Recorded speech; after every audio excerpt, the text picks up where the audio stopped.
Hello all and welcome to money 9। I am Satyam with you और आज मैं आ गया हूँ priority sector lenders association of India यानी कि PSLAI के लॉन्च पर, जो कि हो रहा है PSG हाउस में। MSMEs इंडिया की लीडिंग ग्रोथ का एक बड़ा सेंटर पॉइंट है। ऑलमोस्ट GDP का 30% MSME सेक्टर रिप्रेजेंट करता है, 11 करोड़ लोगों को जॉब देता है।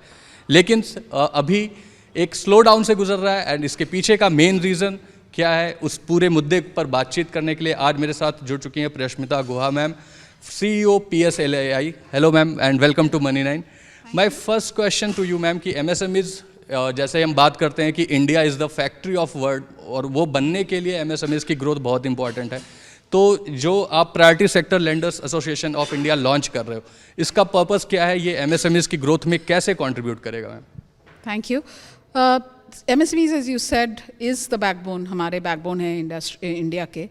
So the biggest reason why we've come together is MSMEs को क्रेडिट का एक्सेस नहीं मिलते हैं. We just have 15% who have access.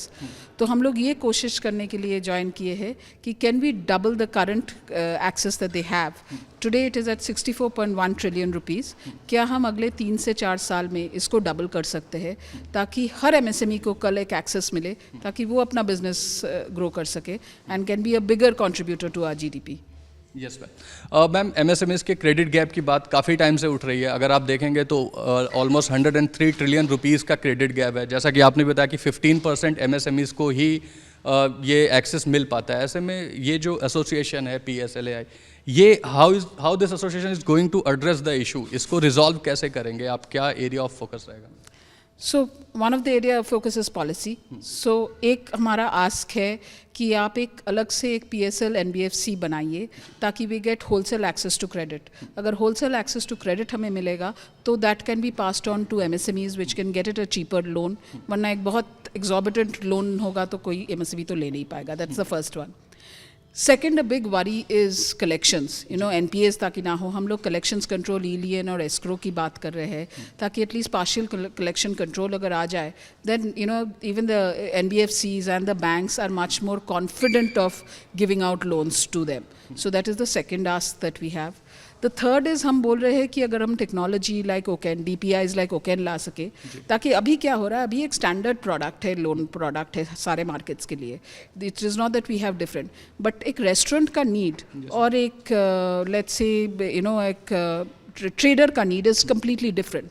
So OCEN actually says, can we create customized products so that the needs are different, the timelines are different. So that's the third thing that we want to speak about, that कि अगर हम DPIs को promote करें ताकि there are more customized products ताकि जैसे जिनका जो need है उस हिसाब से, उस इंडस्ट्री के हिसाब से products बने. These are some of the 3 biggest asks that we have. और हमारा fourth ask है कि अगर credit guarantee scheme जो अभी फिलहाल सिर्फ manufacturing unit को दिया जाता है, that can be extended to services and other industries. क्योंकि MSME तो सिर्फ manufacturing नहीं है.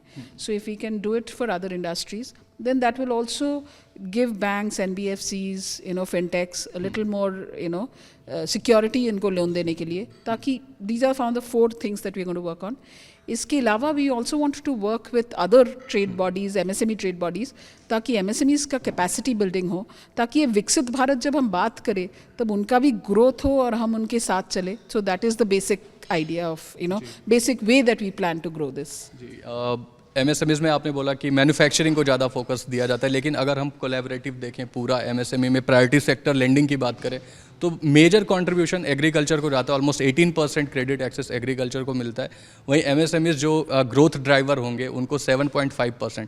तो ये आपको कितनी बड़ी प्रॉब्लम लग रही है, और इसमें भी अगर हम MSMEs पे ज़्यादा प्रायोरिटी सेक्टर में वेटेज बढ़ाते हैं, इसका क्या कुछ इम्पैक्ट आप देख रहे हो? जी, that is the basic reason कि हम क्यों आए हैं कि अगर while agriculture of course needs a lot of importance, अगर हम लोग MSMEs में थोड़ा और वेटेज दें और हम जो चीज़ रेकमेंड कर रहे हैं उसमें, ताकि उनको थोड़ा लोन्स मिल सके, बिकॉज बिना पैसे के ग्रोथ किसी का नहीं होता है. मैंने कुछ दिन पहले एक किताब पढ़ी थी जहाँ पे लिखा हुआ था कि businesses die not because of lack of ideas but because of lack of money. And that is the exact thing that we are trying to address कि सबको एक्सेस मिले. सो हम ये जो 4-5 and there will be other things also that we are working together कि हम लोग if we can go ahead and do that, तभी तो जीडीपी में भी ग्रोथ आएंगे, तभी तो विकसित भारत भी हो जाएंगे. विकसित भारत के लिए इनके ऊपर ये ग्रोथ होना, एंड नॉट जस्ट मैन्युफैक्चरिंग, मतलब एमएसएमईज में हम सिर्फ मैन्युफैक्चरिंग में ना फोकस करें, while that is important, other categories को भी हम लेकर आए. अगर other categories in the sense कि आप सर्विसेज सेक्टर पर भी फोकस करें. सर्विसेज है, रेस्टोरेंट है, मतलब एमएसएमईज तो सारे सेक्टर्स में आ रहे हैं. So that is there, so that is something. Again ma'am, यहाँ से एक और क्वेश्चन राइज हो रहा है कि एक कोलैबोरेटिव एफर्ट की ज़रूरत पड़ेगी, क्योंकि डिफरेंट सेक्टर की एमएसएमईज हैं. अगर आप चाहते हो इन सबको ग्रो कराना, तो उसमें टेक्सटाइल एसोसिएशन, मैन्युफैक्चरिंग एसोसिएशन या और भी जो अदर एसोसिएशन है एमएसएमईज के, उनका कोलैबोरेशन कितना इंपॉर्टेंट हो जाता है? बहुत इंपॉर्टेंट हो जाता है. बिकॉज एक चीज़ है कि हम बोल रहे हैं कि हम क्रेडिट मार्केट को डबल करेंगे, बट वो दूसरे साइड में भी तो उनका कैपेसिटी बिल्डिंग करना पड़ेगा ना, वरना मैं डबल करूंगी और दूसरे साइड में रेडी ना हो.